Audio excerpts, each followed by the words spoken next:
What's up, Wrestle fans? You're listening to the Wednesday Night War podcast, episode 4, Time Limit My Ass.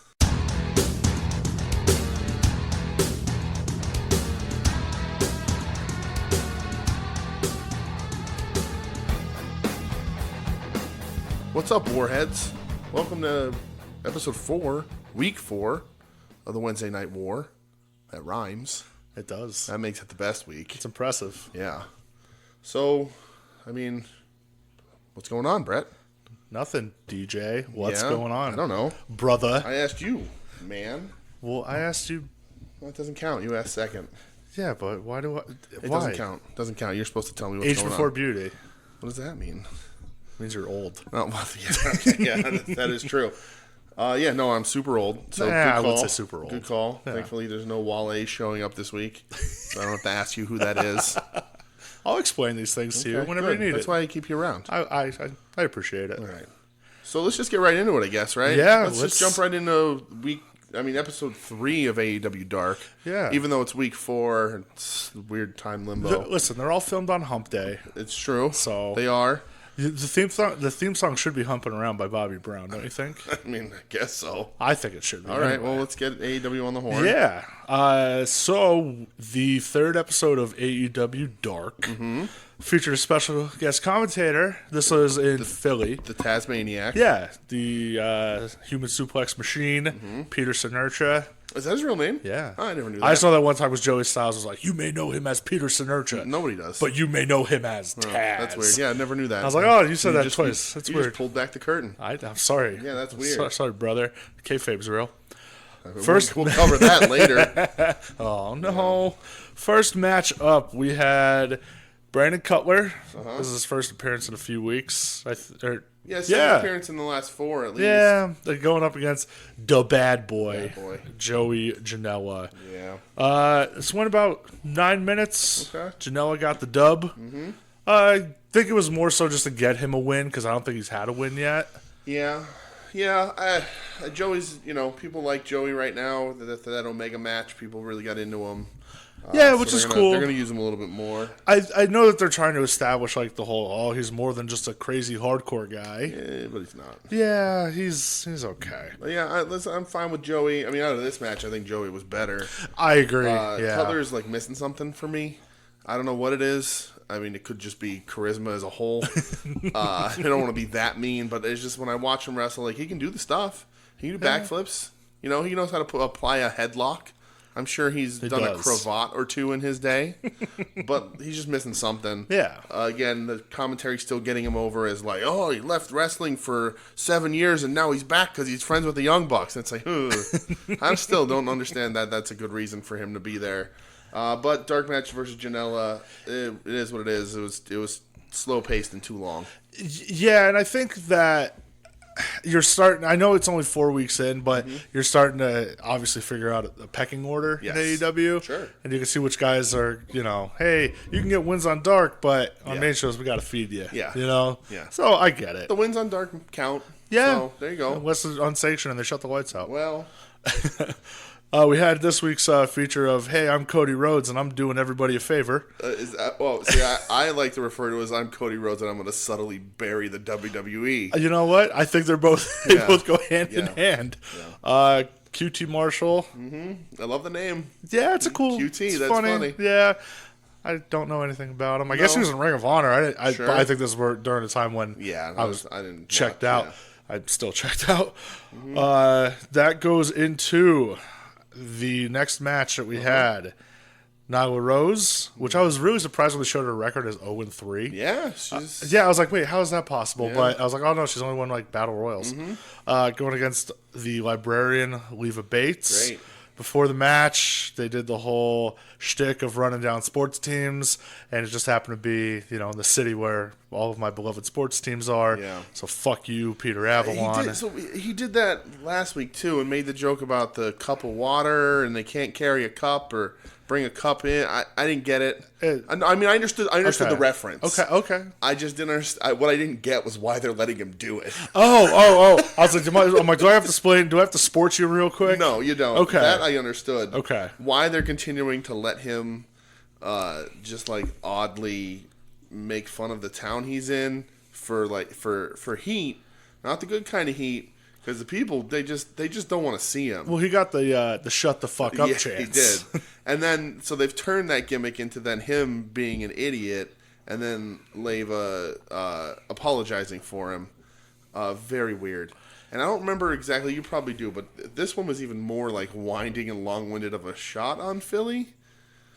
Yeah, because, well, he said something about, like, Bryce Harper because the Nationals are in the World Series, and then it's like, oh, you have no defense, and neither did your team against the Vikings last week. Oh, yeah, it was really roundabout way to... I just don't... I don't get it. I don't like it. Yeah.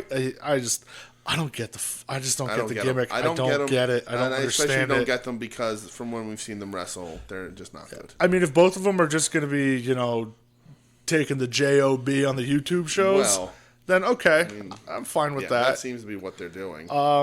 So the match itself, this was just squash. Yeah. Nyla just killed Leva in about 4 minutes. Another one of just getting her the win. Yeah, and I don't think Nyla's like at that point yet where she can carry somebody. No. And Leva...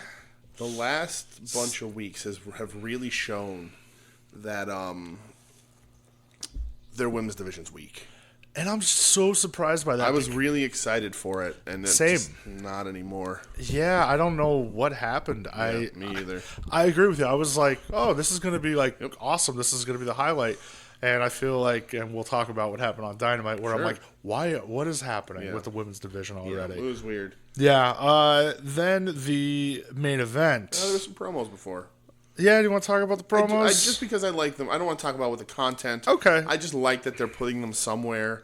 I like the little short promos to hype a match. I'd rather than be right before the match, like old WWF style, where Hawk and Adam would come out and snarl, or Flair would be woohooing or whatever. That's what he does, woohoo. I don't know if you know about Ric Flair. Is that new now? But what Ric Flair does is woohoo. That's his famous. It's not new. That's his famous thing. I'm surprised you're on a wrestling podcast and you don't know. Ric Flair says woohoo. I must have missed the part that he said that between on when he was on Raw on Monday, saying that they're going to Saudi. Oh God. Yeah, and he also proceeded to run down the Browns and said something about having sex with somebody's mother or something. Oh, well, it's because some kid in the crowd was heckling him. Oh, you don't heck the nature, and boy. And he shot. He was like, I used to know your mother. Anyway, this isn't the Ric Flair show. That's completely different. It could be. It could be, but it's not. So I like the promos there. That's cool. I wish they would use them more. Now, in the main event, the 8-man tag team fucking. Yeah. Exactly what it was. That's exactly what it was. You had Shima and T-Hawk, the Strong Hearts. Teaming up with Private Party. Mm-hmm. Going up against, what do they call themselves, the Brotherhood, Cody and Dustin? Nah, they've just been calling them Cody and Dustin. Okay. Because they're not even saying, the Rhodes brothers, because I think the E will crack down on that. See, you know what, though? Cody came out and interviewed. He's like, yeah, I could use Rhodes. Oh, really? He goes, I just don't want to. Oh, weird. He said something I guess when he was in Japan, he liked the American Nightmare Cody. And he's like, I felt like it was me getting over more and not just relying on my last name, which is weird because in multiple promos he's brought up his dad. So yeah, and part of me is everybody knows who you are, dude. It's not a secret, And we only really like you because you're Dusty's kid. Yeah, I like Cody just fine. But he gets a lot of wiggle room because he's Dusty's kid. One thing I noticed too, and with the lift, baby, it happened on Dynamite. Why is Cody the only one who gets the entrance where the big cylinder thing comes down over him and he gets the dramatic music and it rises up? I was like, oh because man, he started the company.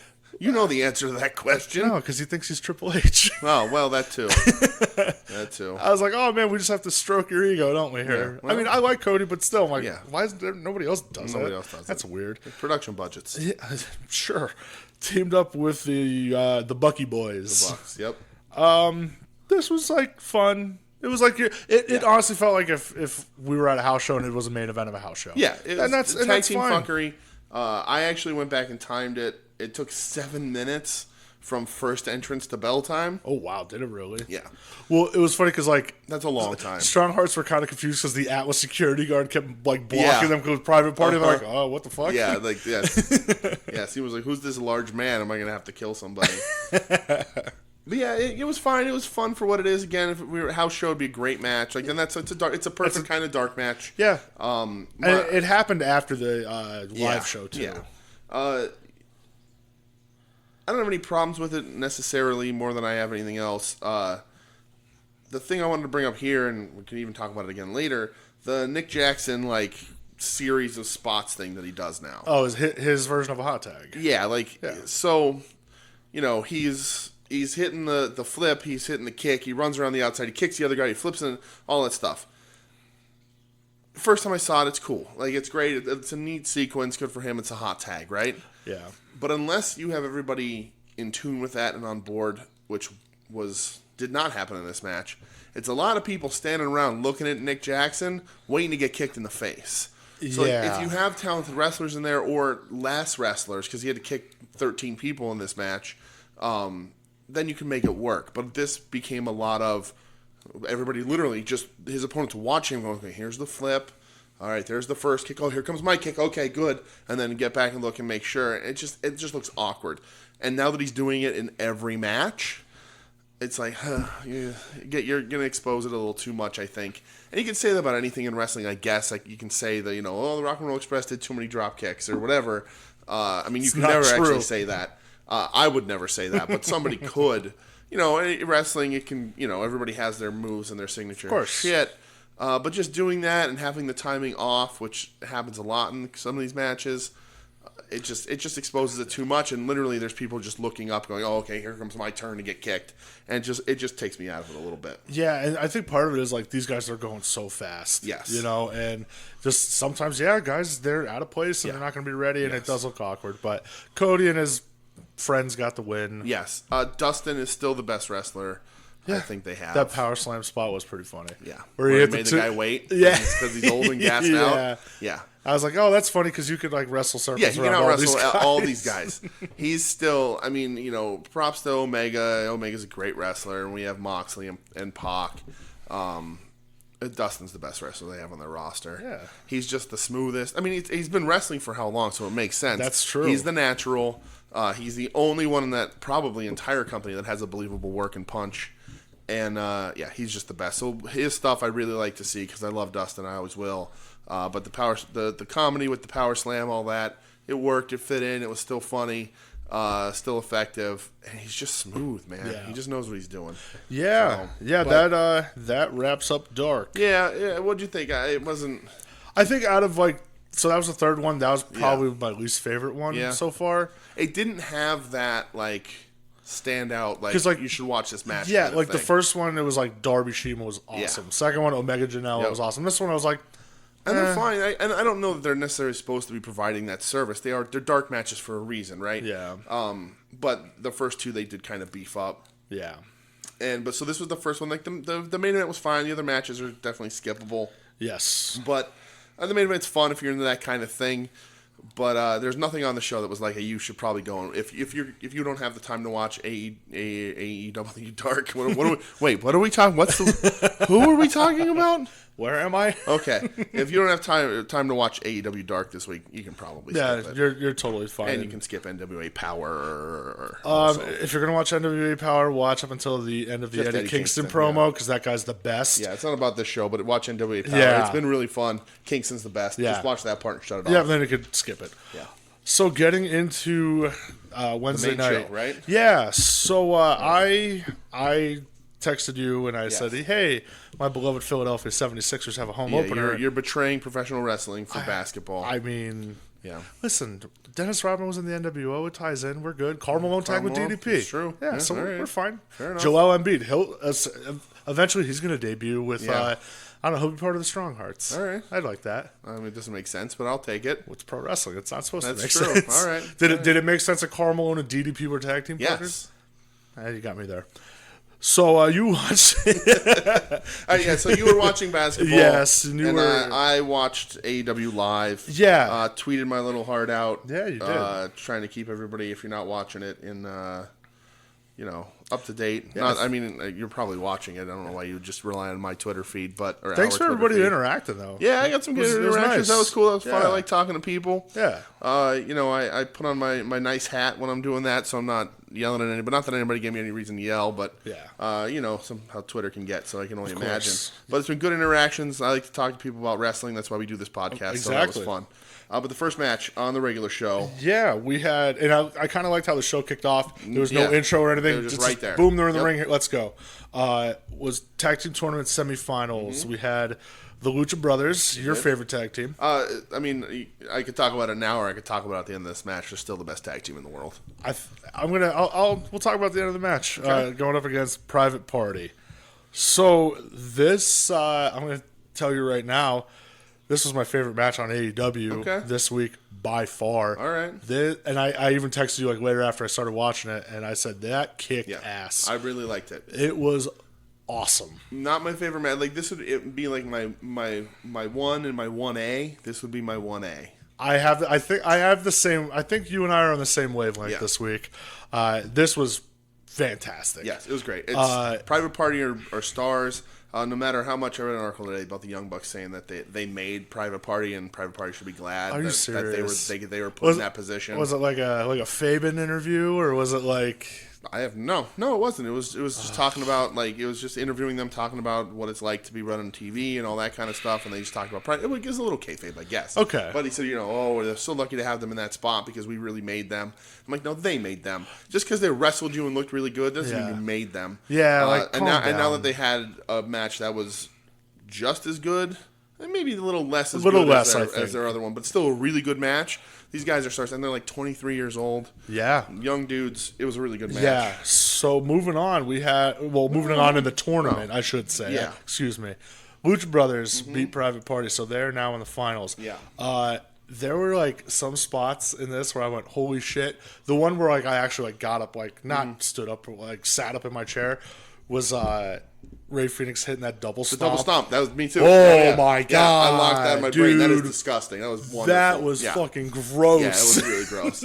Everybody's body whipped very briefly in a very weird way. It looked like he killed them. Yeah. Then when he hit that springboard moonsault to the outside too, I even said, I'm like, holy shit! This guy's nuts. And it's funny. I'll gladly step up to being the hypocrite when Ray Phoenix does his face on fire. I'm gonna hit 14 spots in a row. I'm like, it's amazing. This is the best wrestler in the world. And then when the Bucks do it, I'm like, come on, guys, let's knock this off a little bit. Tons of falsies in this match. The crowd was super hot for every single one of them. I think throughout the whole show, this was the hottest crowd they've had yet. Yep. This crowd was awesome. I will say that Mark from Private Party, Mark is that Quinn, the one with the tails? The one with the tails, got a little gassed out. Was taking some pauses, had a little struggle lifting the guy every now and then. So it was a very long match. It was. And they went really fast. It was balls to the wall. They just went for it. The Private Party, I'm sure, while they can do all this stuff, don't have that lucha background that the Lucha Brothers do. Yeah. That's very much the style of what they're trained in and what they're raised to be, basically. So, raised in the wrestling sense anyway. So he got a little gassed out, had to pause a little bit and do a double lift on a couple moves, but it was really good. Yeah, I love the finish too when they hit that stomp package pile driver, and then Phoenix runs 1,000 miles an hour, does that tope through the ropes. I'm just you know what? This is where I thought of you last time I was watching. I was just like, yeah, I think he's right. They have it together. They when they put all that stuff together, they make it work every flawless. time. It flows really well. It makes sense. Their stuff has a reason for why they're doing it. They're really, really impressing me these last couple of weeks. So. I love, and I still I guess selfishly I kind of want to see a Pentagon singles run. Yeah, because that guy, he's incredible. But them together at the same time, I'm like, what am I complaining about? I don't they're incredible. I love them. Yeah. We had afterwards, and this is the moment we've been waiting for a long time. Wardlow. If you're one of the people listening to this show from the very beginning, which I don't know how many of you there could possibly be, Wardlow segment. Little tease. We got the video of him beating people up in the parking lot way back at was that Double or Nothing? They did that. Yeah, with that weird gaping wound in his back. Yes. so we were like, who's Wardlow? What's a Wardlow? If you follow us on Twitter, where's Wardlow? But so we had a little Wardlow segment, so I'm glad he's back. I think we were just talking about it last week or the week before about how they hyped him up and he disappeared. So and there'll be a couple times on this show where AEW listens. They've been listening to this podcast. Who's listening? Somebody's listening. Is Raven feeding them? Maybe Raven's our feeding friend, them. Our friend Raven? Our friend of the show, Raven. Not really friend of the show, Raven. Maybe Cody's listening. Maybe the Bucks. Maybe Tony Khan's listening right now. TK, what's up, brother? Tony, throw me a couple bucks. Yeah, You're good. The Jags suck, dude. Whoa, I don't think that way, Tony. You can just pay me, and I won't cut bread in. I've heard you badmouth Tom Coughlin a million times. Tom Coughlin, how dare you, sir? How dare you? Yeah. All right. So Wardlow's segment, it happened. He'll be there eventually. He seems to be like the hoss that they kind of need, I guess. I don't know if he's any good. I don't know either. But they do need, and I was going to bring it up later, but they need like a brawler. Like they don't have a brawler, really. Like they have some guys who are like the more hardcore guys, Jimmy Havoc, your Janela, but they don't have a true brawler. Even Janela, in between his brawls, is doing big crazy shit. Yeah. So like they need just a dude that just comes in and just thumps. Like, they don't have that. So maybe Wardlow, I'm sure Wardlow's really just going to be doing, like, spinning power bombs and shit anyway, because that's what they do. That could be all right. Yeah, it'd be fine. Well, I think I saw somebody wearing a Wardlow shirt in the front row, and I think it said just Hoss on it. Oh, really? All right. Where do you get a Wardlow shirt? I know nothing about this guy. Is AEW selling Wardlow shirts already? I'd imagine that's probably like an indie date. All right, yeah, that's true. I'll have to look into that. Yeah. If one of you listeners want to buy me a Wardlow shirt, get in touch on the social media, and I'll give you my address. Next match we had was the other tag tournament semifinal, SCU, which was Scorpio Sky and Frankie Kazarian going up against the Dark Order. Yes. JR with the Stan, don't call me Dick Grayson joke. Yeah, I enjoyed that. Yeah, good job, JR. I enjoyed that a lot. Somebody fed that to him. It was probably on 3 note cards in a row, so he said it right. Biggest thing about the match and is that the crowd hated the first half of it. I don't necessarily think they hated it. I just think it wasn't doing anything, and it was coming off of that like real hot start. And I noticed too, they didn't take their first commercial break till 25 minutes into the show. Okay, and then they had one every 30 seconds afterwards. And I think that's why they just backloaded it. Yeah. But yeah, 25 minutes, and there was no break for the crowd, so that could wear a crowd out. I'll tell you, I don't think the crowd gets Dark Order. I don't get Dark Order. I don't get them, truthfully. I wish they would do some video packages with these guys and explain to us who they are, why this seemingly normal-looking dude is, I mean, other than like he's wearing like a hoodie around his waist or something. And his name is Stu. His name is Stu. But why is he with a guy named Evil Uno who has a mask and looks nasty and has a throne of men in delirious masks? Well, like, just explain it to me why, Yeah. A little bit goes a long way. Not that it's the same, really, but, like, it just makes me think of, like, a hype video, right? And the first one that pops in my brain is the stories that, and even though I'm not a huge fan of his, Jerry Lawler would tell about Kamala. You're not a big fan of? No. You're not a big fan of Kamala? No, Jerry Lawler I'm not a big fan of.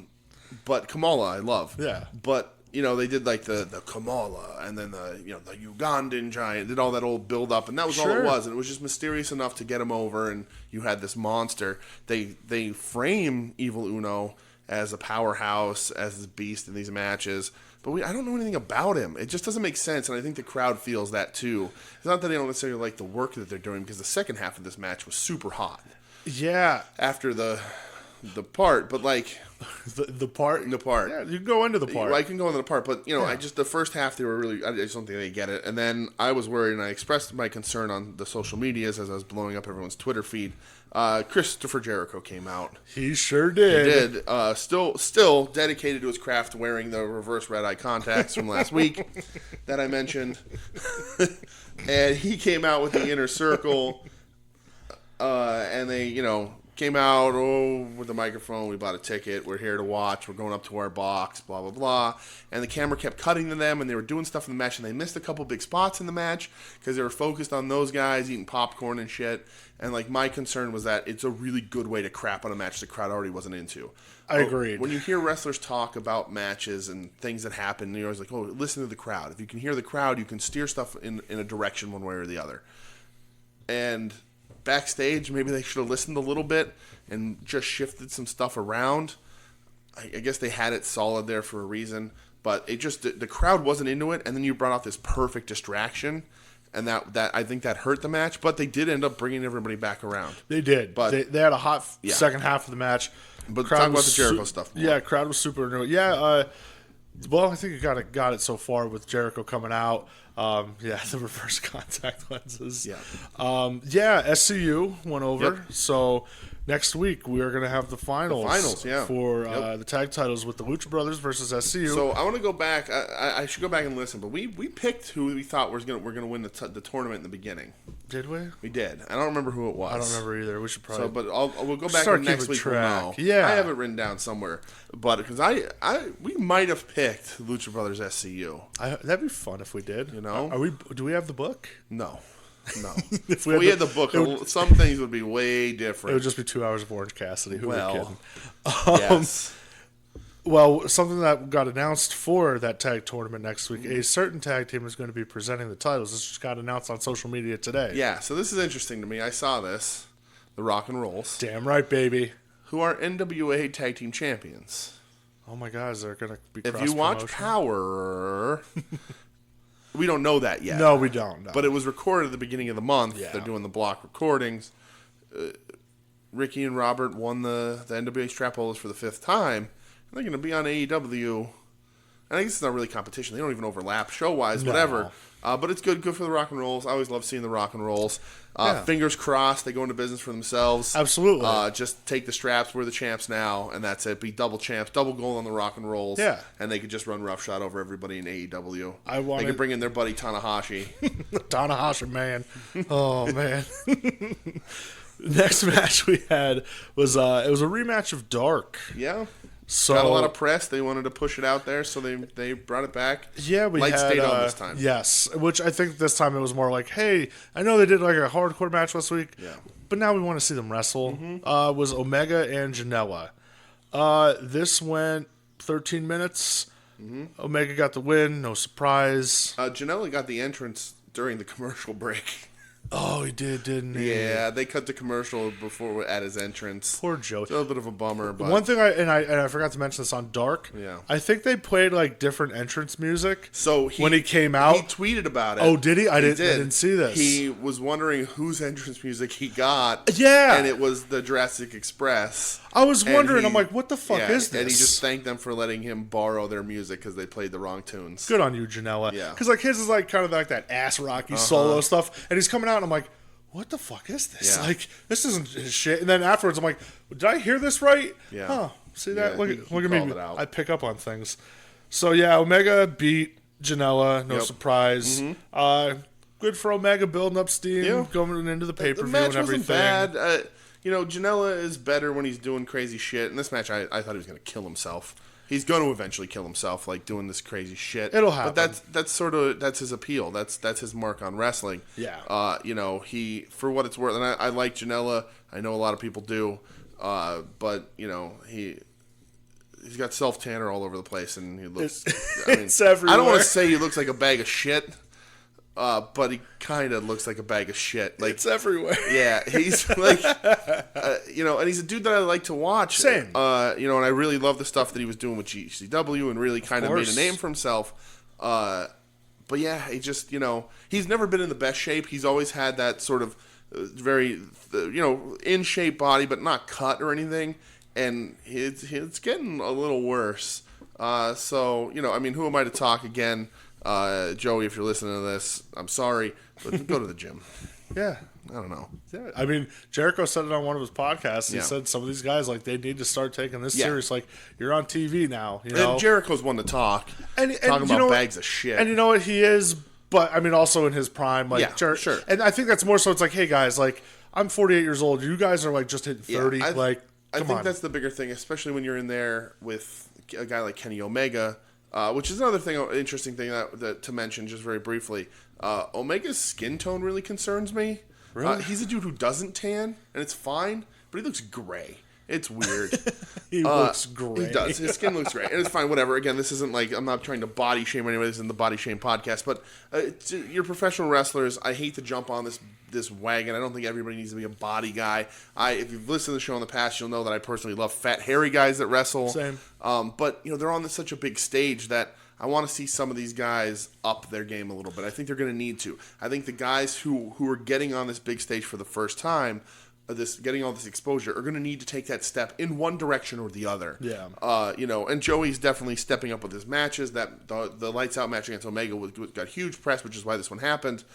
Everybody needs to step it up a little bit, and some guys don't need the physique step up. Guys like Private Party are really bringing their A game in these matches. Sure. That kind of stuff. But you gotta, especially if you're going to be in the ring with guys like Omega, guys like Pac, even Moxley when he left WWE got in great shape when he went to New Japan. Insane shape. Stopped wearing the wife beater and got really cut. I don't know. It's not a necessity. So I'm going to be like, I'm not going to watch Joey Janela because he's got a gut. I just want these guys to keep going and have longevity and have people looking at them. For the I don't want to sound like Jim Cornette. I'm not hitting a Cornette style of rant here. But I like Joey. I don't think Joey's any sort of mud show outlaw, whatever the fuck Jim Cornette says. Absolutely not. I just want these guys to start to look like they're on a wrestling show that is actively beating a WWE product. Yes, and we will talk about that. Next up, we had Cody come out to tease some sort of announcement. Mm-hmm. I'm happy because Tony Schiavone's on my television. Yep. I love that guy. It seemed to be just like a full gear hype segment. Yeah, I don't know what the announcer was because every time we tried to talk, they started blowing air horns up in the inner circle box here. Yep. And then, Cody said, this isn't the company that we used to work in. Like, I could go outside this ropes and I'll come up there and subtle digging at E again. Beat your ass and whatever. Mm-hmm. So Jericho just hit him with the, I bet you won't, Uh-huh. This whole segment, Jericho was fucking awesome. Yeah, it's the best thing to happen in the whole night. I agree. I'm not going to call it, I can't call it my favorite match or anything. This was on this show, best moment. It's the best moment. It felt great. It was really funny. Jericho was on fire. His character is just, somehow he managed to turn up his douchebaggy self even further. Yeah. And it was just really funny. And then Cody comes up and he's like, does the count thing and there's so many of us up here. And I think at that point Jericho said they bought tickets, so they're eating popcorn. He has the air horn or the megaphone thing, just being an asshole, drinking champagne. And so Cody does the counting thing, and he's like, all right, well, and he looks to the entryway, and his crew starts coming out. Yeah, first out we had was it Dustin that came out first? I think.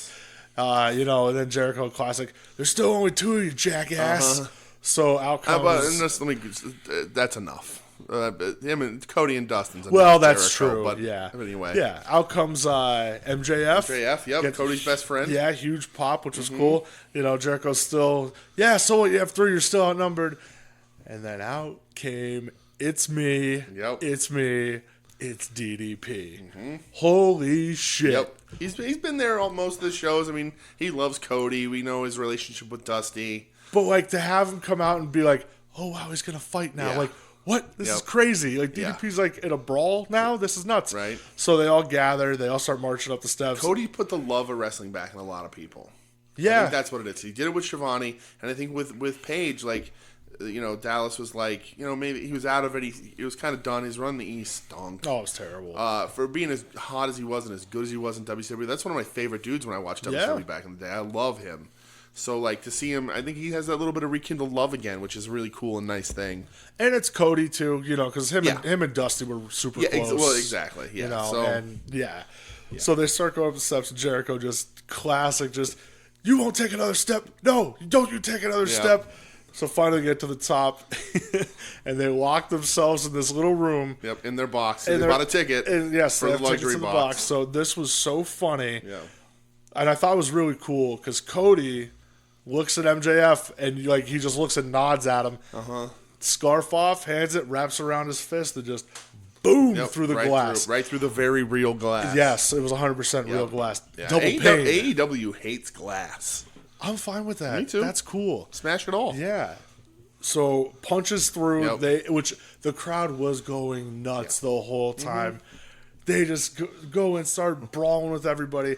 go out into the corridor. Cody tries putting a garbage can over Jericho's. Jericho hits him with a crutch out of nowhere. I didn't know where no idea where it came from. He stole it from some kid. People are getting like mustard all over themselves. They're just beating the shit out of each other. Security comes. Cops come.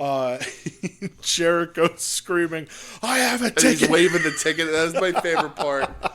He's waving the ticket, and he's like, "I bought a ticket. I want them arrested. I bought a ticket." It's hilarious. Also, Cody trying to dip Jericho's head. Oh, yeah, the Dippin' Dots. Yep. Yeah, and Dippin' Dots responded and said they're going to make a flavor. They said that they would make, what was it, Rocky Roads? Rocky Roads, yeah. And I was just like, please do it. Yep, right? So this was, it was honestly incredible. Yeah, it was incredible. Really funny.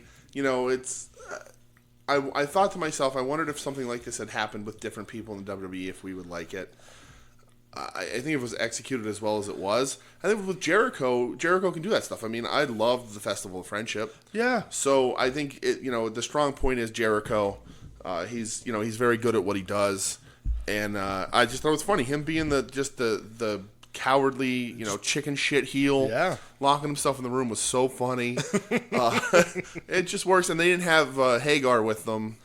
No, I think he's training for a fight. Yeah, right so now. like the odds weren't so stacked. It just made sense. It worked. I like the Inner Circle, all the interjection they're getting.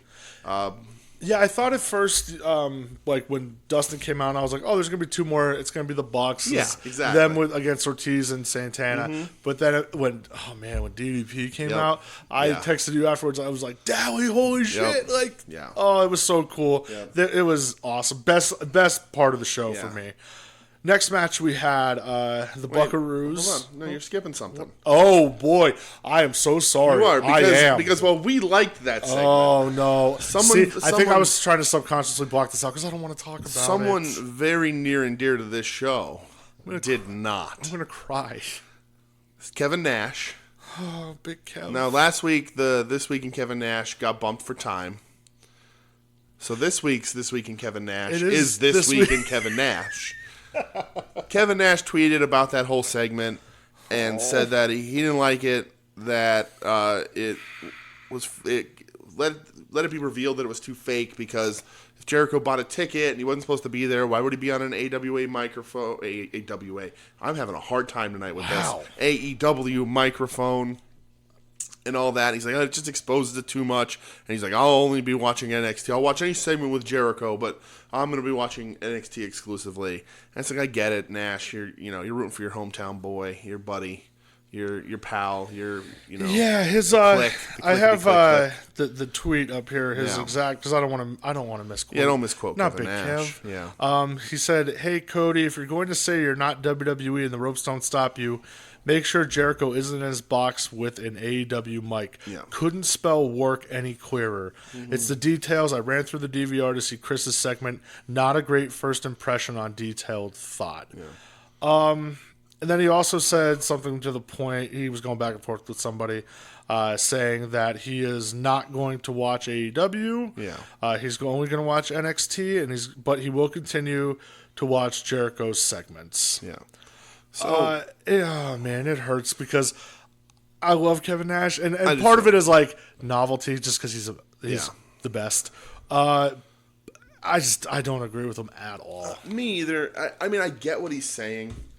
I understand why he's saying it, apart from the fact that he's just trying to support his boys, and he's in the Hall of Fame, and they were at NXT the other week. Yeah, I get all that, and I do too. Just like I said last week, I'm gonna whisper real quiet so that nobody hears who's not supposed to. Wrestling's fake. Get the fuck out of here. It is. The joy in wrestling, what you're supposed to do, is suspend your disbelief. I don't care that Chris Jericho has a microphone. Yeah. Because in the same way that I don't care that Cody Rhodes punched through glass. Yeah. Very easily.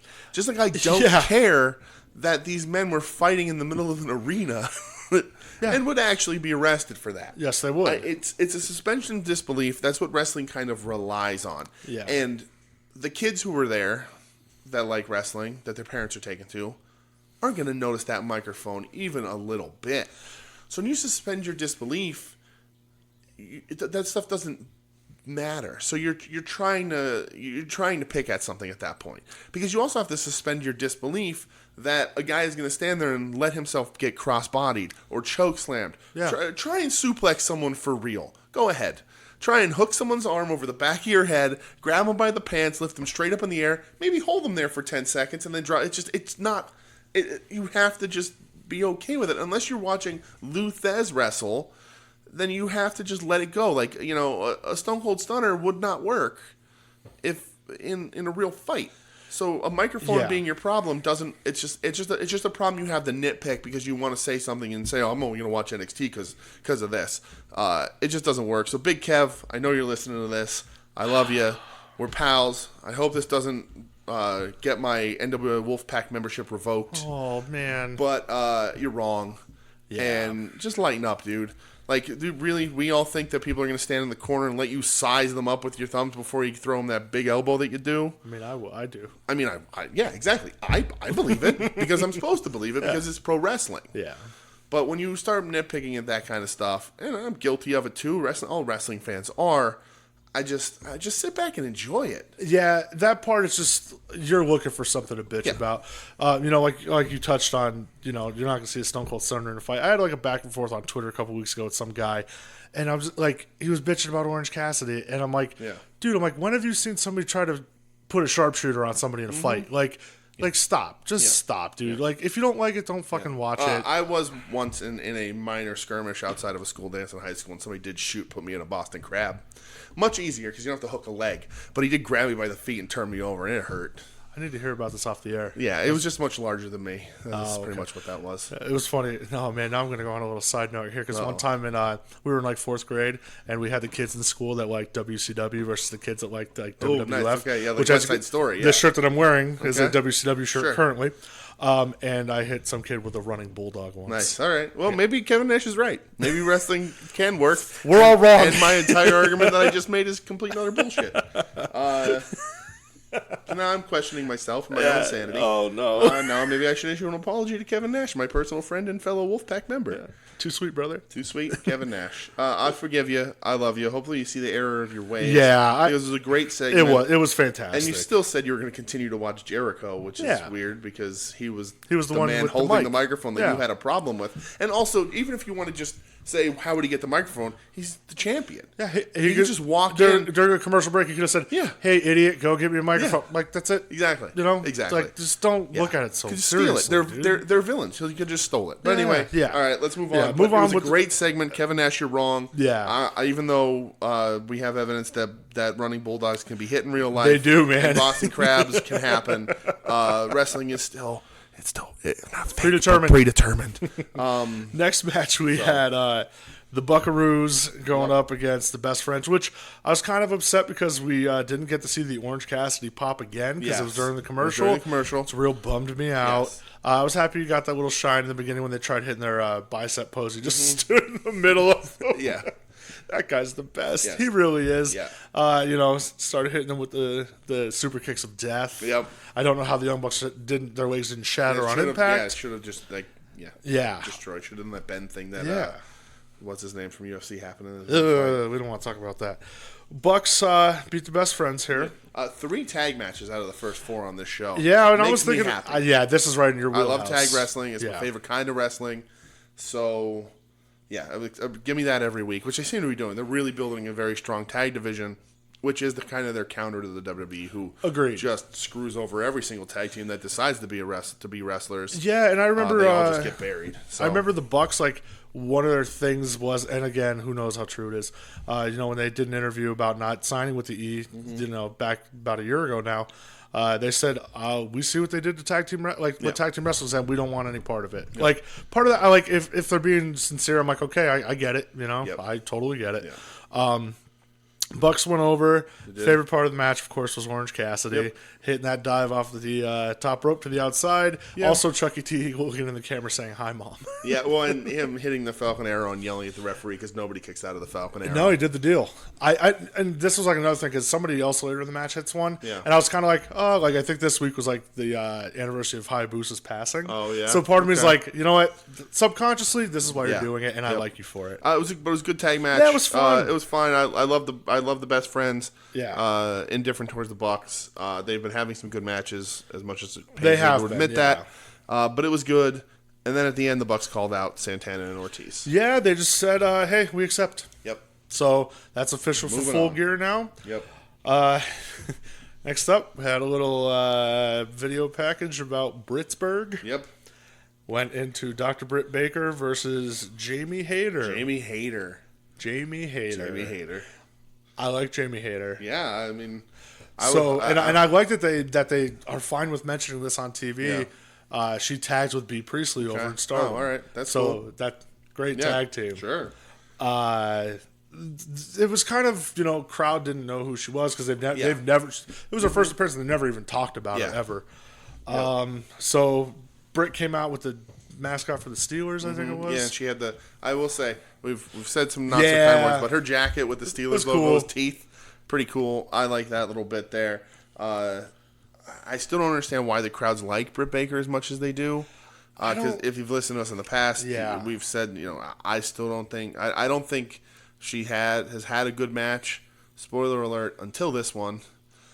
This was her best match that she's had in AEW, mostly because Hayter gave her the grossest Uranagi I think I've ever seen. Not the grossest, I've watched Kakihara wrestle, but it was a really good, just unsafe, disgusting Uranagi. Well, there was also Britt Baker throwing shoot avalanche brainbusters too. Yes. I was like, you're gonna kill her. Yeah. Please, and that's where part of me is like, I self-admittedly, I don't enjoy Britt Baker. Me either. And part of me is like, how much of this was me liking Jamie Hayter? Yeah, could be. And it could be. But it was her best match. It was her best match. Hopefully she can build on it. Hopefully it wasn't just fire for her hometown.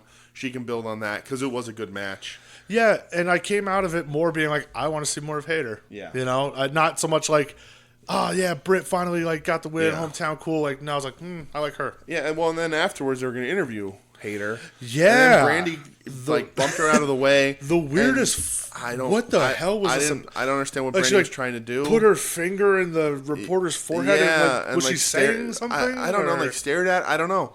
I was really confused by it. I don't know. Are they running Brandy's insane?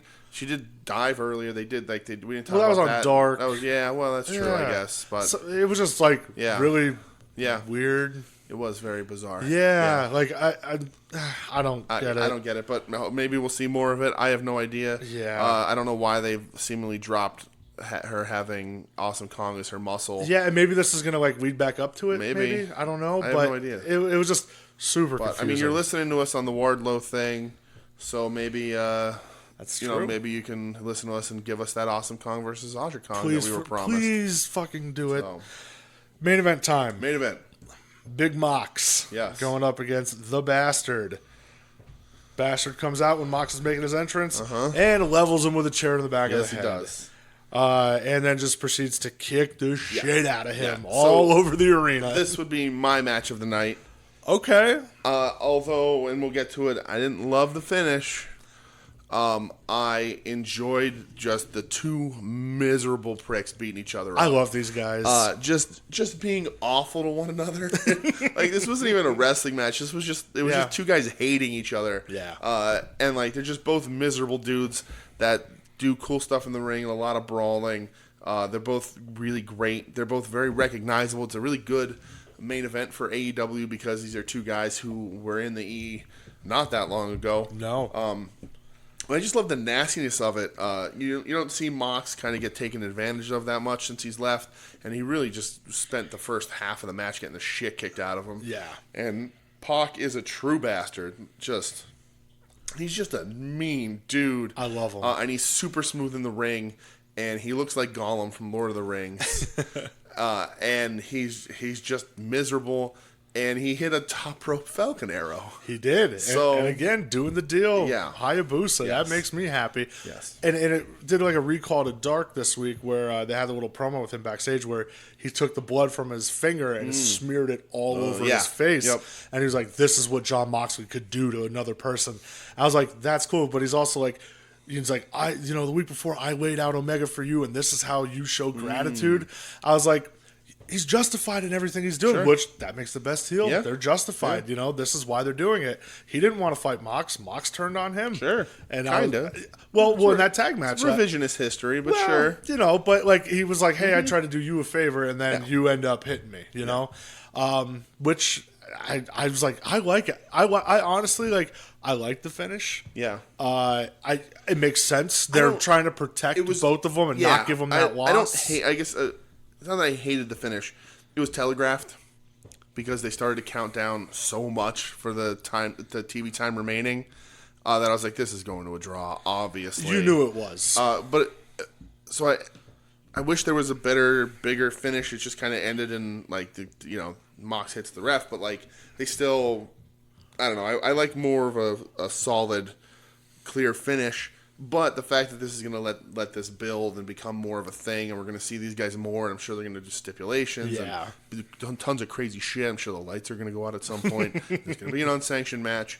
And I'm sure there's, just all kinds of stuff. They're going to build this. This can really build into one of their first huge feuds. So from that aspect, I liked it. I just thought it kind of whimpered to an end to the draw, and the timekeeper saying every 10 seconds, like, 30 seconds, 25 seconds, 20 seconds.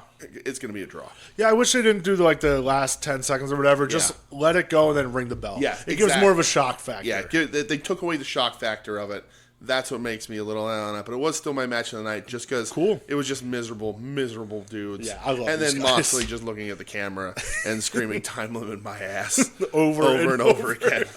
It's not supposed to be funny, but it was really funny. It was funny, yeah. So, well, do you want to save our thoughts on the show till afterwards, or do you want to talk about like what you thought about the whole show now?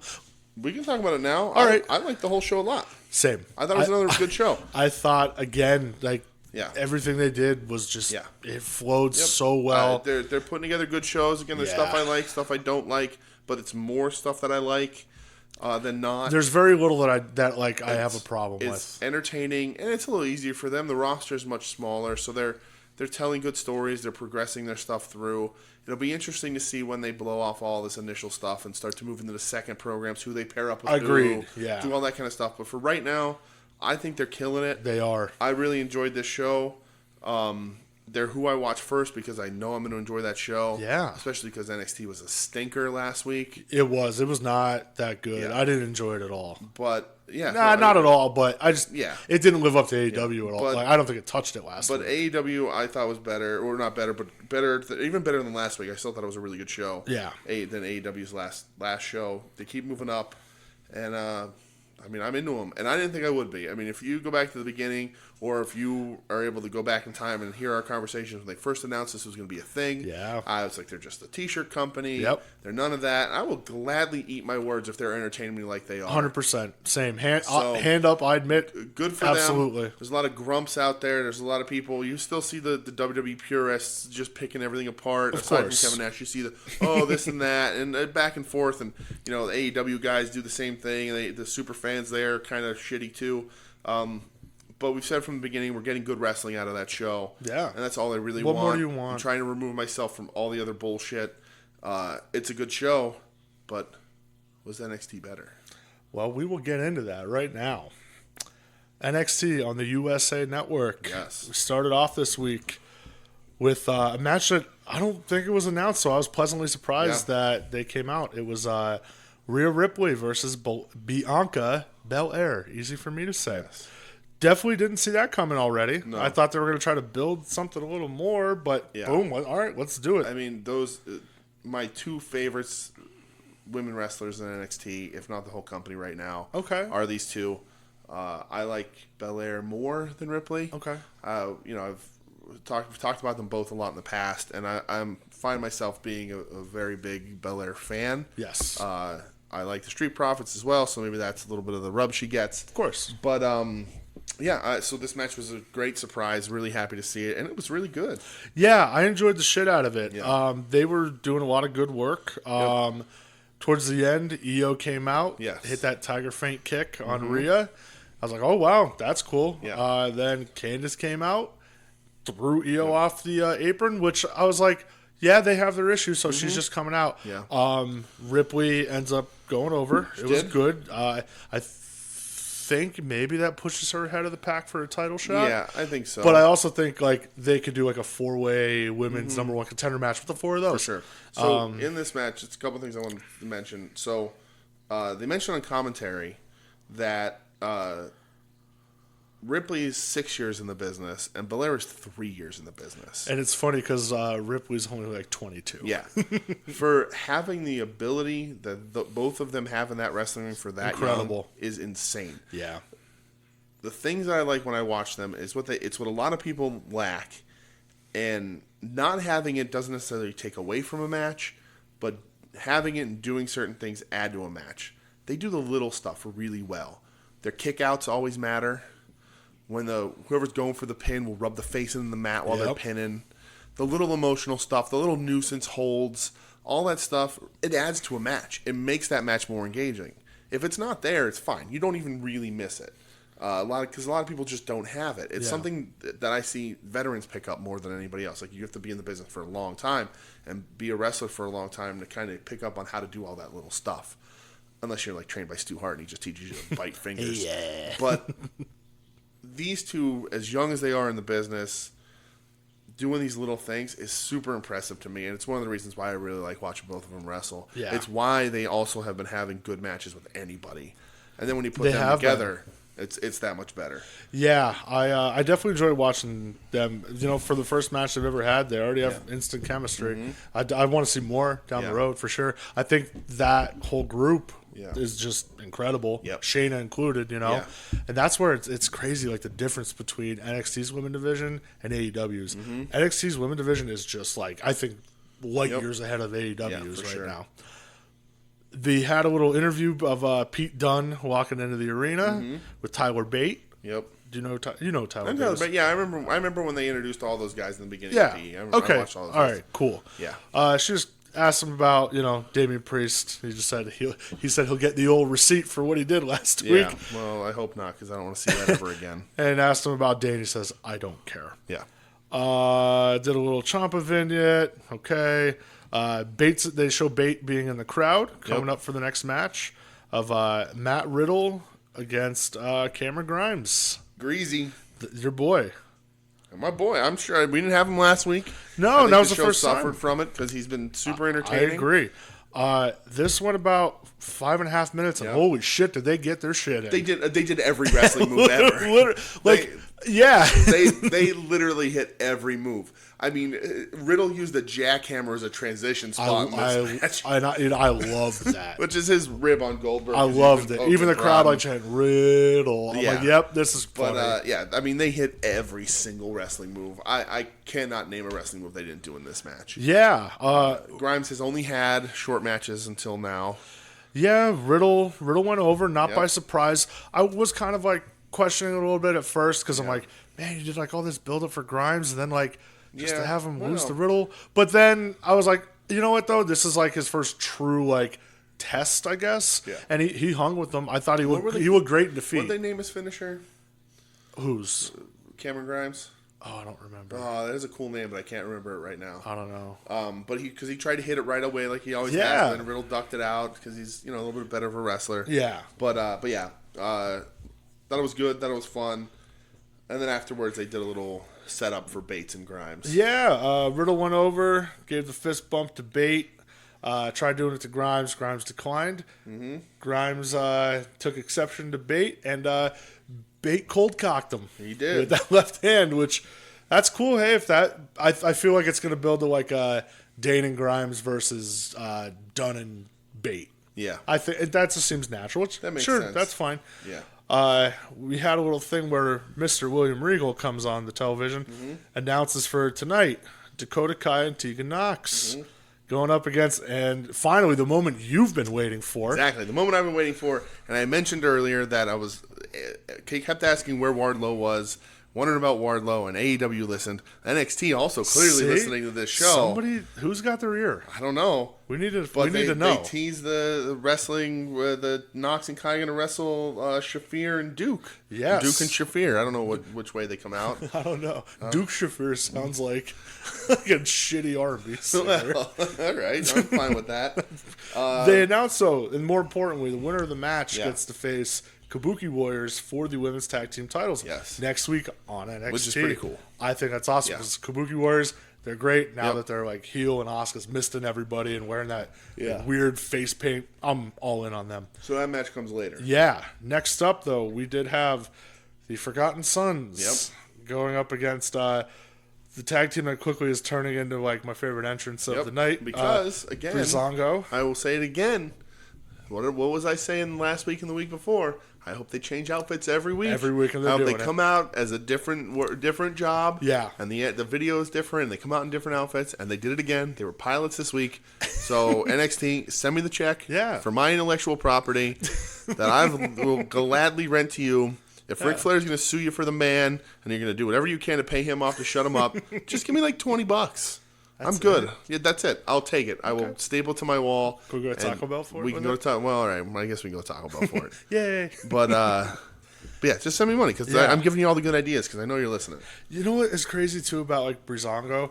I was always like, oh, Breezy's the better one. Yeah. I enjoy Fandango way more than I do Breeze at this point. Yeah. He's he, like in match and even like his little like his pelvic thrusting is so fucking funny. Breeze has lost his smile.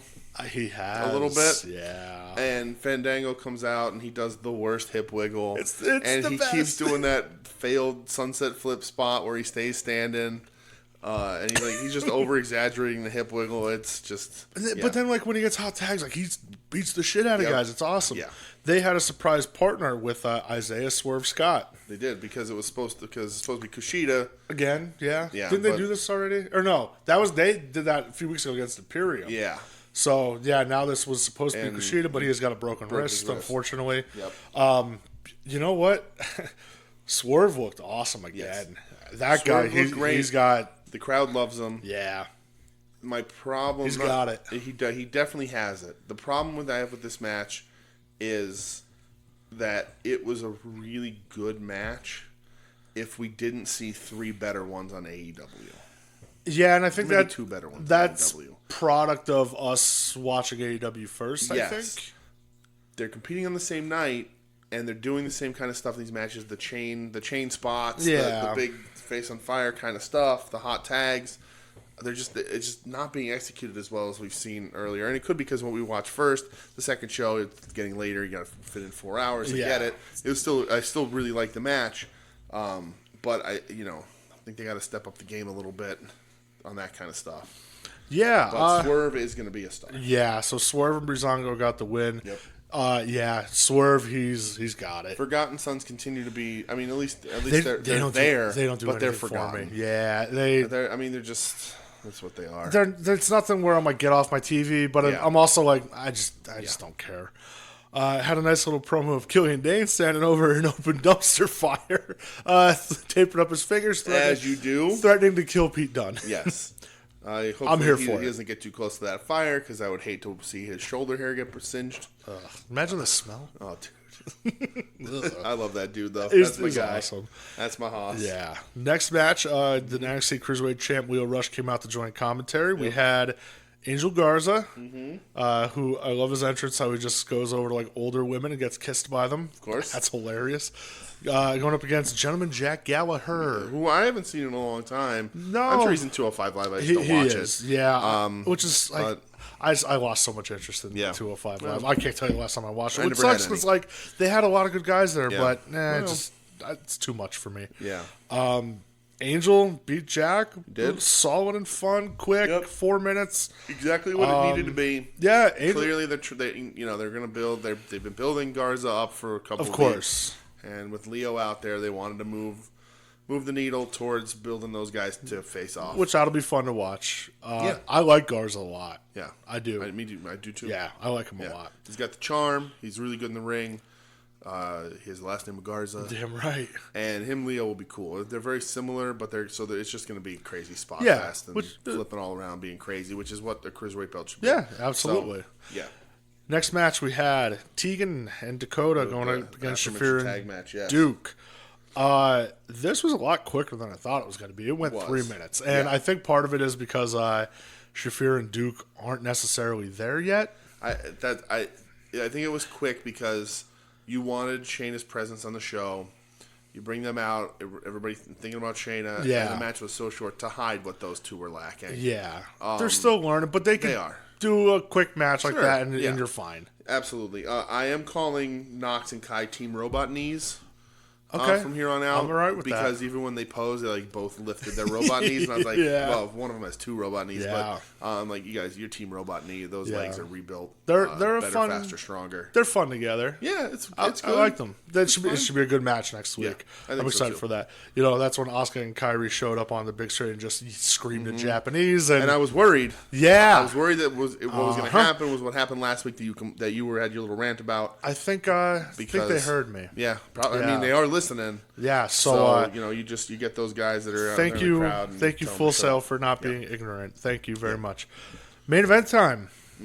Roddy, Keith Lee, and Dijak for the North American belt.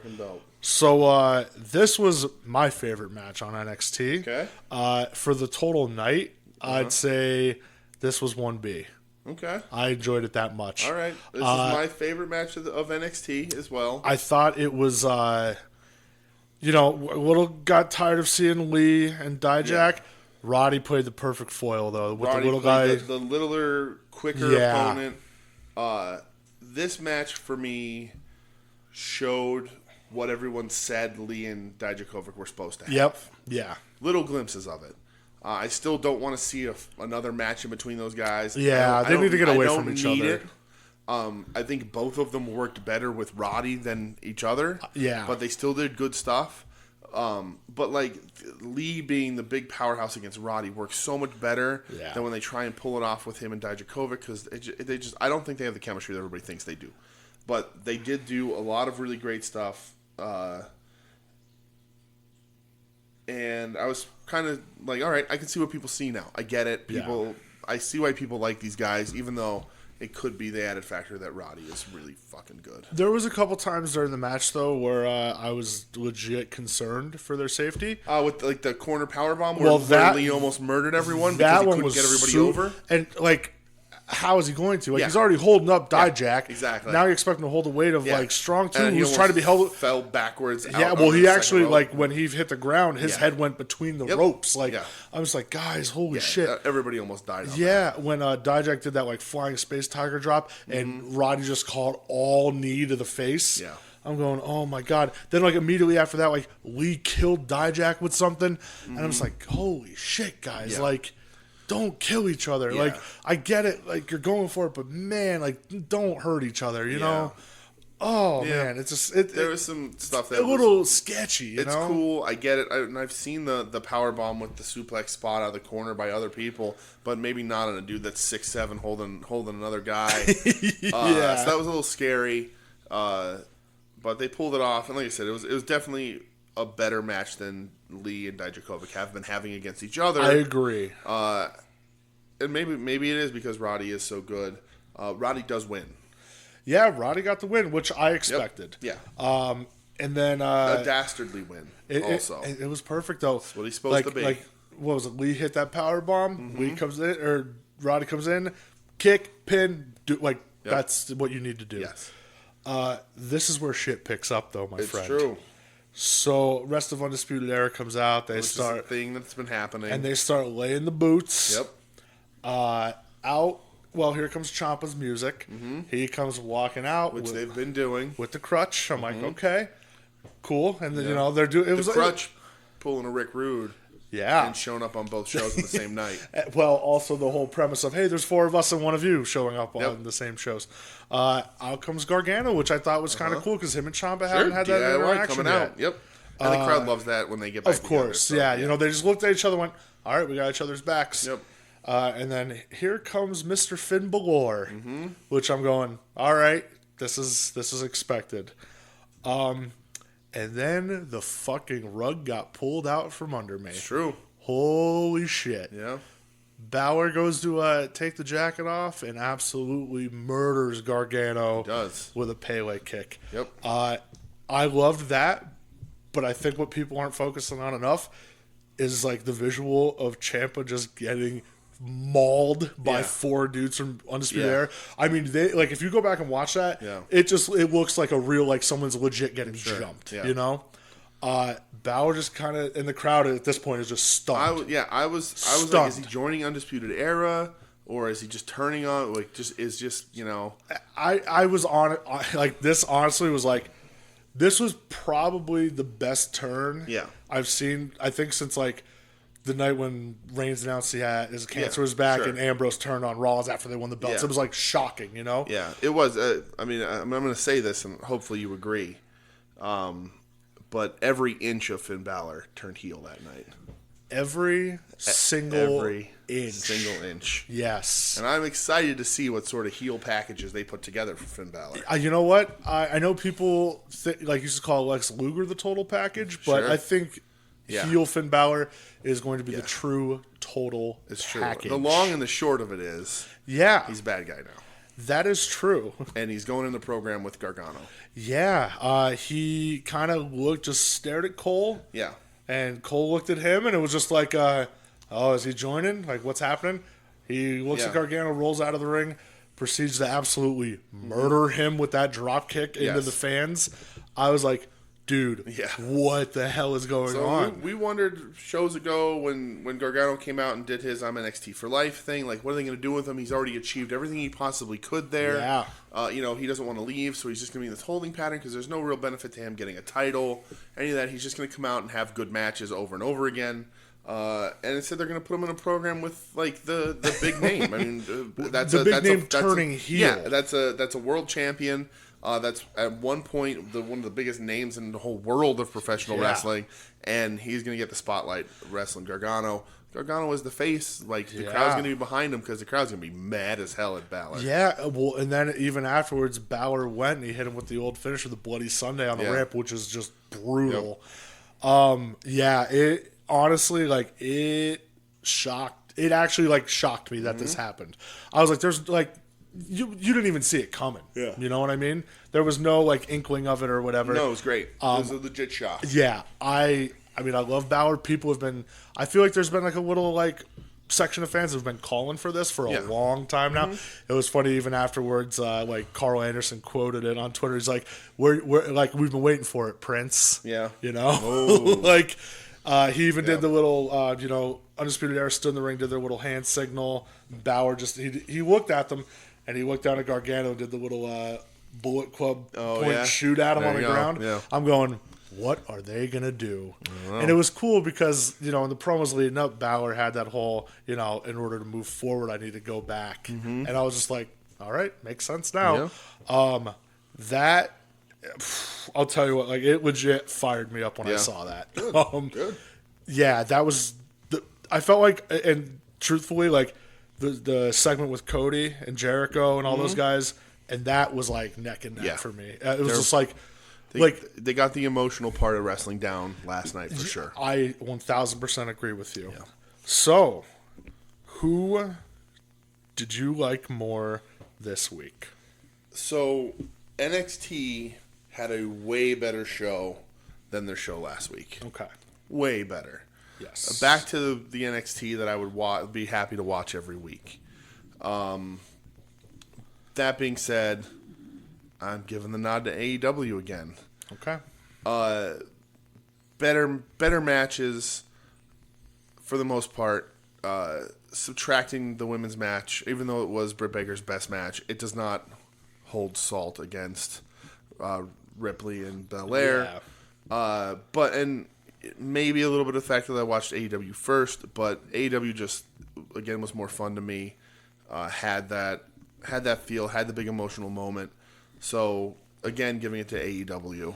But NXT was a marked improvement over week 3, and hopefully they don't ever fall back to that. Yeah. So I want them to. I want NXT to be able to compete and, you know, squeak out some of these shows where they have the better show, and they have the potential to do it. But AEW with that segment, with the main event, with that opening tag match, they get the better show overall. With the best friends hugging the ref, doing all that stuff.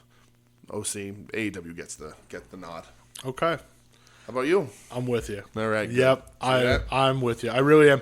I agree. Like NXT, it felt fresh. Yeah. Especially like you said, especially compared to last week. Last week was not good. It was a bad wrestling show. And I think Trips might have to start relying on like the shock ending. Yeah. Or like because you know what I was thinking about too. Do you remember the show with Riddle and Dane and that big brawl at the end and how we were like, oh my god, and then like they put what last week was, and you're going, what happened? You're like, it's been like a few weeks. What the hell happened? This kind of put the shock back into it a little bit. I'm super intrigued going forward. All right. This was definitely like. Honestly, it was probably my favorite segment of the night. I think I liked it a little bit more than the Cody stuff, which that stuff was great. Don't get me wrong. Sure. But like just that, like, whoa, shit just picked up, you know? Yeah. And that doesn't really happen a lot anymore, you know? Like, I agree. And it was definitely, whoa, can't wait to see what they're going to do moving forward. But I still agree. AEW, that opener was just killer. The match qualities was just better. It flowed better. I think I'm going to give them the nod again. So I have them 3-1 so far against 3-1? NXT. And I'm 2-2. Yeah, you're 2-2. But again, bottom line, both shows this week were awesome. Yeah, it was exactly what I want. 2 great wrestling shows, 4 hours of wrestling that I will gladly watch. Yeah, it didn't feel like it was a chore at all. No. You know, this week was like super enjoyable. Yeah. So, what did the viewing audience think? Got some ratings here, real quick, like we do at the end of every show. Yes. So, there were some returning sporting events happening. The 76ers, the aforementioned 76ers. Trust the process. And then, I think it's the World Series already? Is that what's happening? Yeah, it was Game 2 of the World Series Game last 2 of the World Series. So, both shows took a little bit of a hit, conceivably because of that. But this is the 4th week in a row. While we have them, I have them 2-2, you have them 3-1. AEW won in ratings again. Yeah. They finished up with 963,000 viewers, which is a drop. First show under 1 million. I read an interview they were talking about, and they said that their initial hopes were hoping to do 500,000. That was what they would consider was a success. Really? That was like they were. I think it was probably that same interview with the Bucks, but they were saying like we thought we'd start 500,000, build from there, and blah blah blah. So we're hitting over 1 million. It's amazing. So I'm sure they're very happy with that. It's a 0.45 rating in the 18 to 49 demo, and they were the 4th biggest show on cable last night. Okay. NXT got 698,000, so they've dropped under 700,000, which they've been creeping down towards the last couple of weeks. Yeah. They were the 21st most watched show. Damn. That's a huge gap. That is. Like, That's even big. though the numbers, there's a big gap in those numbers, you know, the 200,000, 250, somewhere around there, that's a big number. But that 4th to 21st, that's huge. That's a big deal. That's a lot of television. There's a lot of different television shows you could watch. I know number 1 was World Series, number 2 was Sixers game. Like, and of course, like, and I know that their target is like the 18 to 49 male demo. Yeah. The number 3 spot was American Horror Story, actually. So there you go. I have to start watching. I have like 4 episodes on the DVR. I was hurt. I don't know. I was told it picked back up, so I'll have to watch it again. But anyway, AEW, they're just they're cleaning house. Yeah, and it'll level out again. AEW still has that new feeling to it. People, you know, I tune in first because I want to see what they're doing and who's going to show up and all that kind of stuff. So they still have that fresh new smell to them. It'll level out eventually. Yeah, as long as NXT doesn't throw any stinkers like they did last week, they'll definitely level out. But that's 4 weeks in a row. AEW's cleaning up, and I'm sure they're thrilled about it. Oh, and I'm sure how could Vince you not McMahon be? has probably thrown books or broke a desk or two. Yeah, I'm sure Triple H has gotten some not good phone calls from his father-in-law. I'm sure he has, and I'm wondering, like, I don't think it's like a rush decision about the whole Balor thing. Yeah, but that's gonna get. I think that's gonna get some more eyes. Yes. You know, the majority of 18 to 49 male demographic at this point, they watch sports. It's just it is what it is. Yes. More people are going to watch the World Series. More people are going to watch basketball. Both shows had a gain in that demographic, though. That's promising. Very small. It's .001. That's still a gain. But Take a both gain. shows gained in that demographic. That's good then. Which is a step in the right direction for both of them. Yeah. It seems to be the fall off is from the different demos. Yeah, and that makes sense. Yeah. But yeah, I went with AEW. You went with AEW as well. So yeah, 3-1 for me, 2-2 for you. What's your match of the night though? So I'm 1A and 1B. Okay. 1A I would probably have with Lucha Brothers Private Party. Okay. Honestly, I kind of wanted to say just for that stomp off the top. That was really gross. It was sick. Yeah. And then 1B would be the triple threat with Roddy, Dijak, and Lee. Yeah. My match of the night is my AEW match of the show, Mox versus Pac. It just hit me in the right spot. I like the brawlers. That's dope. I do like the Private Party Lucha Brothers tag match better than the triple threat, but the triple threat was very good. Okay. Really did like it. Strong contender there. Yeah. Pun intended. But yeah, Mox versus Pac for me. Good. Hey, there's nothing wrong with that. It's wrestling. It's subjective. It's true. Don't hate on me for my opinion on what the match was. Yeah. What I thought was the best. Yeah, Kevin Nash. Oh, man. What a bummer. Yeah. Oh. That's sad. All right, so we're going to hit the social media stuff, I guess, right? Keep up the interactions. I enjoyed talking wrestling with a few people that I did this week. You're good at the Twitter. I want to give a just quick little shout out to my friend Jenna. Oh, hi, Jenna. Known her for a very, very long time. She's awesome. She had some nice things to say about my rant last week. Aww. I'm sure that got us some listeners. So I appreciate that. Jenna's awesome. She's known me for such a long time that she remembers when I didn't make any sense. And you still don't. It made sense last week, and that's all that counts. So thank you for that. I appreciate that. And for everybody else, keep hitting us up. You can find us at the soon-to-be-named network. Yes. Right, that's at STBN Network on the Twitter. We ourselves are at Wednesday War Pod on the Twitter. You can follow me, and every Wednesday night I will just blow up your Twitter feed tweeting over and over again, keep you in tune if you're not watching AEW, and I'll spoil the entire show for you. Check us at Facebook, Wednesday Night War Podcast. The Podbean, our RSS feed is wednesdaynightwarpod.podbean.com. You can email the show at wednesdaynightwarpod@gmail. You can ask us questions. You can give us your opinion. I don't know what else. I mean, we'll read some. If you want to read some on the show, I'll read some on the show. I'm cool with that. You want to argue, Kevin Nash, you want to send me an email and challenge me to a fight, I will not fight you. But I will gladly write you a terse email. And then as far as the show, if you're listening, you already found us. So, cool. But iTunes, Spotify, Stitcher, Google Play, iHeartRadio. No surprises for Brett this week on where we are. Thank you. I can't take many more surprises. I don't do well with surprises. I'm working on one, but I'm lazy. Oh? So, maybe next week.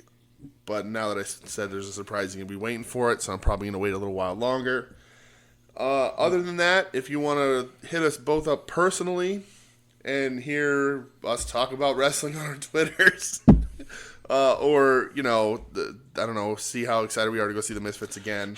We're going. Yeah, or, we're going to the Misfits show in Philadelphia. If anybody wants to say hello, come say hi, and I'll cry when they play Death Comes Ripping. And, but yeah, so you can follow me Twitter at TheDooge. It's TheDooge. And then you can, if you want to talk comics, I'll talk wrestling, I'll talk music, I'll talk movies, I'll talk anything, but it's mostly going to be wrestling. You're just like a pop culture butterfly. It's just, I don't have much of a Do you go on TMZ? No. Oh, I mean, I know what TMZ is. What's the TMZ? But how do I go on TMZ? Like, do they follow? You're asking if TMZ follows me? I'm just going to let that go. Okay. I don't know what that means. So where can they find you, Brett? If you'd like to talk to me about the Misfits, Are you on TMZ? No, I'm not. I'm not. You could follow me at Brett X Edge 570. Huge Edgehead. Huge fan of the U2. loves hanging out on the edge of cliffs. I'm not a huge fan of you right now. That's fine. You're not allowed to be. I lied. I'm a big fan of you. You're Thanks, you the man. pal. But if you want to talk about the 76ers, baby, trust the motherfucking process. 1-0. Let's go. Why aren't you talking to Chucky T about the Sixers? Well, I was a little disappointed he didn't say something in the camera last night. Yeah. Be like, someone tell me the Sixers score. I would be like, I'm going to buy your shirts right now. Well. Also, if you want to, watch me live tweet while watching Halloween Havoc 93, all right, come on over. Because I like to do random shit like that. That's the thing. Yeah. We like a lot more wrestling other than the Wednesday night wrestling. So, yeah. You want to talk any of that other stuff? It was funny. We will. Our friend Douglas.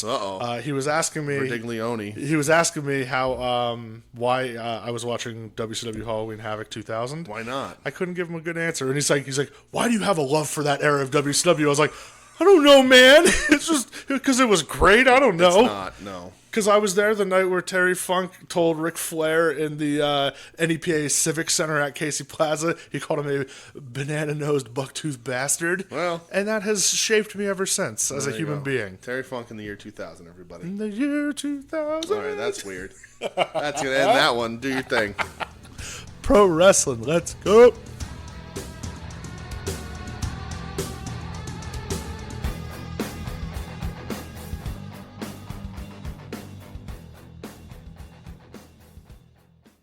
You're listening to the soon-to-be-named network, the Lamborghini of Podcast Network.